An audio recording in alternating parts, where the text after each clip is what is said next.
I need an authority which is dealing this issue globally. That must be WHO. WHO saying, oh, Dr. Şahin came and visit northern Iraq. Tell us what's happening there.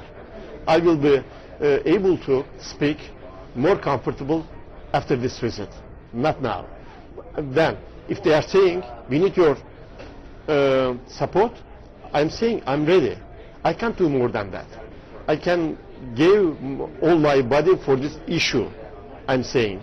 And many people from Turkey, doctors mainly, say that it doesn't matter wherever it is, we will support the health issue regarding to avian influenza. But if nobody inviting, if nobody asking a question to us, we can't do anything.